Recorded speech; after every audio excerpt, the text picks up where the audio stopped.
Hey Braves Nation, Jordan Page here, and I'm back to YouTube, and I'm starting off today showing you this grocery haul for my family of 10 for a week for under $80. What? Crazy, let me show you what I did. I am so excited to be back to YouTube. I will be posting weekly videos after taking more than a year off. That's right, if you missed my video saying while I was gone, go check that out. It's a doozy, there's a lot. Y'all requested a number of videos, but one of your top requested videos were more grocery hauls and especially affordable grocery hauls. For those who don't know, I'm a productivity, budgeting, and frugal meal planning and cooking expert. I also am a mother of 8 children. Yes, 8 biological children. It's a lot. It's a lot. In fact, you're probably hearing half of them in the background right now. I love sharing lifestyle content about how I'm trying to improve my skills and share those with you to hopefully help you in your own home. All right now I'm actually filming in September. You're probably going to see this in October, but all September long, we do something called Shelf-tember. I hope you guys followed along on Instagram. Be sure to check me out over there. But September is our annual tradition with you guys where we do kind of a cleanse, a grocery budget cleanse of sorts. The goal is to spend $75 or less on groceries each week, to cook with what you have, reuse your leftovers, get creative, and only go to the grocery store for supplemental ingredients that you need to make meals using ingredients that you already have lying around that you've probably just forgotten about or ignored for a long time. So that's what this grocery haul is. This is actually my very first grocery haul for Shelf-tember, and we're gonna play a little game. My goal was for this grocery haul to be $75 or less. I want you to guess how much you think I spent on this, and I will tell you at the end of the video, and we'll see who can get the closest to the exact dollar amount. You guys were pretty good on my last videos that I did, so we'll see if your skills are still brushed up. Now, the purpose of Shelf-tember is not only to retrain your habits, kind of like maybe how a juice cleanse or a Whole30 diet would be for you. It's not sustainable long-term, but for 1 month, it retrains your habits. It gets you cooking from scratch. It keeps you from eating out. It helps you dig to the bottom of your freezer and rediscover things that have been there for a minute, and saves you so much money, because what I recommend doing is taking what you would normally spend on groceries and putting that instead toward a credit card or other debt. That is the goal, to spend as little as possible just for 1 month, and it makes a huge difference. Feel free to go check out all my Shelf-tember tips and tricks. I'll link to some of those below. Okay, this is my haul for the week. Let me show you an overview, and then I'll go through each item and what I got and how I plan to use it. Also, I know I'm gonna get asked, yes, our kitchen renovation is done. I think I was in the middle of that last time I was posting. It is done and we love it. If you want a kitchen tour, let me know. In fact, will you just leave in the comments, let me know what you want me to film next? It's been a minute. I gotta brush off the cobwebs, so tell me what you wanna see. All right, let's talk about food.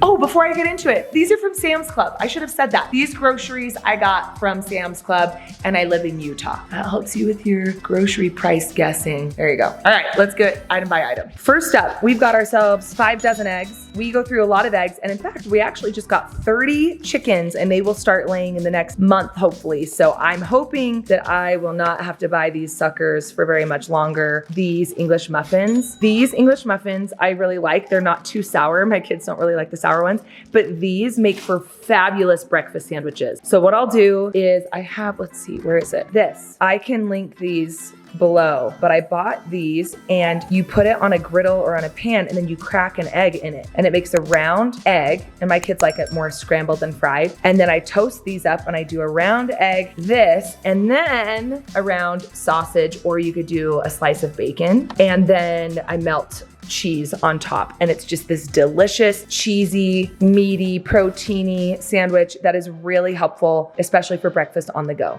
So that's kind of where I was headed with these 3 things. And this is 42 sausage patties. This is 4 pounds. This is a really big box. Okay, in terms of produce, whenever I'm doing Shelf-tember, or if I just have a tight grocery budget that week, I try to focus on a few fresh ingredients, and then my mains and stuff, I can dig. I can make stuff with rice and potatoes and frozen chicken or whatever, but the fruits and veggies are important, and so that's where a lot of my budget goes. Here's some organic broccoli. This is 2 2 pounds worth. I'm thinking I'll make like a chicken and broccoli and rice casserole perhaps. My kids are okay about eating broccoli plain, but they like it better when it's mixed with other things. I got some fruit. Here's some organic grapes, 3 pounds. So this is a pretty big container.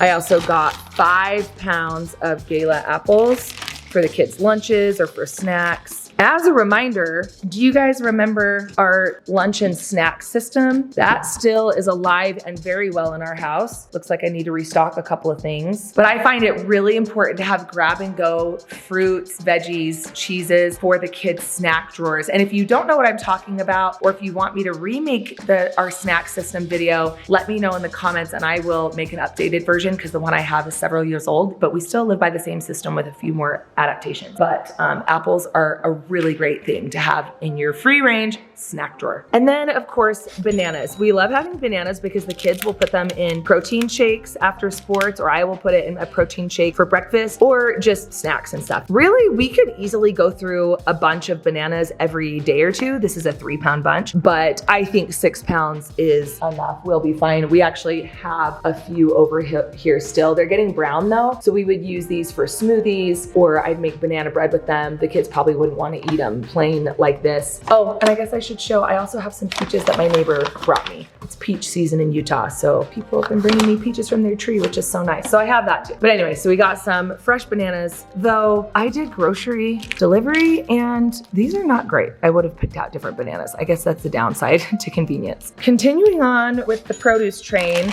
I got some organic Brussels sprouts. Do my kids love Brussels? No, not necessarily. But what I do is I dice them up pretty small, and then I can hide them in things like I can put them in a stir fry, I can put them in soup. I just like to roast them up or saute them on the stove, and I feel like I can put them in a lot of things, or just for me, I do like Brussels sprouts. And my kids especially like them if we serve them with bacon for bacon bits. And this is 2 pounds worth, and yes, again, these are organic. Now, meat, protein. One of my top most important tips for saving up to half on your groceries every week, every month, regardless of whether you're doing a Shelf-tember cleanse or not, is to make your protein the sidekick, not the hero. So what that means is instead of buying a pack of boneless, skinless chicken breasts and cooking them up and giving every person a big chicken breast on their plate with a few little side dishes next to it on the side, reverse that. Take the chicken and dice it up, shred it, stretch it, put it in a soup, put it in a stir fry, put it in a pasta, put it in a casserole, and use supplemental ingredients such as starches like potatoes, rice, pasta. Fill it with as many veggies as you can and other ingredients that will take that one little pack of chicken and now make it feed an army. And you can still get protein and nutrients from other ingredients. It doesn't have to be from your protein. Protein is typically the most expensive part of the meal. So stretch it, stretch it, stretch it. In my case, I have a freezer full of meat, a lot of beef and some chicken, but what I don't have is ground turkey, and I decided to buy this. This is a huge container. This is 5 pounds worth of ground turkey. What I'm gonna do is most likely cook all of this up, just plain on the stove, and divide it into probably half-pound portions and freeze that cooked. So I will get 10 half-pound portions of this ground turkey that I can now use so easily for meal prep, for quick meals. I can add it to tacos. I can reheat it with seasonings. I can add it to soup. So many things you can do with cooked ground beef or turkey. So that's what this is for. And that's why this is kind of the only meat I got, is because I do have a lot of beef and chicken already in my freezer. Oh, I also have a lot of pork in my freezer. You've seen this before in previous videos. If you want more information, let me know. But one thing we try to do every year or every other year is we split a cow with my cousin. He has connections in Idaho. So we will buy a quarter of a cow or a half of a cow, and buying that much beef at once gets us a great bulk price. It's organic, grass-fed, really healthy, the best of the best, and it fills an entire freezer in our garage. So it allows us to, yeah, we need to come up with a couple $100 in one shot, but then we have our meat taken care of for the next year, pretty much, which is a great way to do it. Bulk, if you can afford it, get the best price per pound, especially on protein. I just got some sour cream. I did not need to buy milk because we still have a couple gallons from last week, but I did need sour cream. We use it a lot for soups, for tacos, lots of different things. And in the dairy department, I also got heavy whipping cream. I can make my own homemade whipped cream if we need it for breakfast waffles or whatever whatever else. We have those peaches over there. Also, I'm gonna be making a lot of soups this month, and cream is just a really great ingredient to have on hand with soups. I cannot tell you how excited I am that it's soup season, that we're coming into fall, because soups are the most affordable way on earth to use up what you've got, repurpose your leftovers, and feed a crowd in a hearty way. Like, they fill you up. I will be making a lot of bread from scratch. If you know me, if you've been here for a minute, you know I'm not a baker. I do not like baking, but I do have a few of the easiest bread recipes you will ever try in your whole life. I will link those below. Making homemade bread and soup. Mwah. Last but not least, I can make homemade bread, but I did get lazy. My kids don't love homemade bread when they make their sandwiches for school lunches, just because it tends to be a little bit more crumbly. So I did buy bread, and it came in a 2-pack from Sam's Club. And this is mostly, like I said, not for toast, not for snacks, but for school lunches. And if you've seen my previous videos, we like to make all of our sandwiches for the week at one time and keep them in the fridge or freezer, and it makes lunch preparation so easy. We already have a little bit of deli meat and sliced cheese left over from my shopping trips a few weeks ago. So we have everything else. And we have peanut butter jelly, of course. So we have everything we need for sandwiches in that regard. Okay, so that's it. What do you think? How'd I do? Before I tell you how much I paid for these, I want to remind you that my cookbook is finally out. That's one of the reasons why I took a year off of YouTube. And for those who have the cookbook, let me show you something that will save your life during this month-long Shelf-tember challenge. This cookbook is more than just a cookbook. Of course, it has all my best family recipes in the back, all of my go-tos, including those bread recipes that I was just referring to. Oh, there's my grandma's banana bread recipe. It'll literally blow your mind. Cornbread is a really great filler, all these easy rolls. Okay, now I'm so hungry. Our make-ahead breakfast, lots of great recipes in here. But this naked section, it starts on page 152-ish. Here's how it works. Let's say you just find like a pack of chicken that's a good price at the store, and you bring it home and you're like, I don't even know what to do with this chicken. What do I do? Just go to the naked section, and it just tells you can add these ingredients to it, cook it like this, and suddenly you take that chicken and you've made an entire meal out of it by just tossing a couple things on it. It's just an easier way than following an entire recipe for you to take a protein and stretch it. And then we have it with salmon, pork, even potatoes. There's a lot back here in this naked section. So please, if you have this book, do not ignore that section. And you know what? I will give you a special discount on this cookbook just for being a part of YouTube. So go check out the caption. I will have that secret discount just for you below.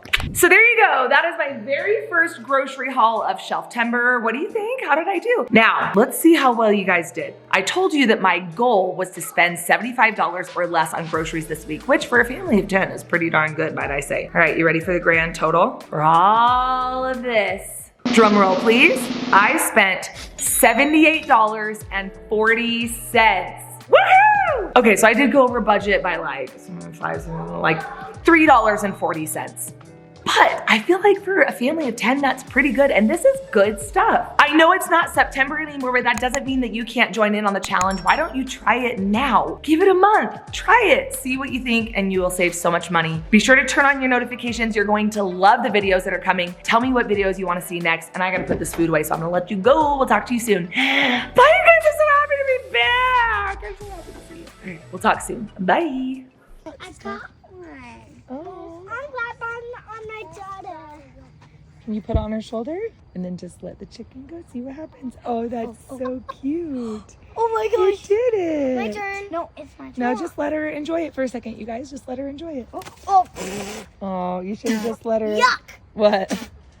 You get The feather got in my mouth.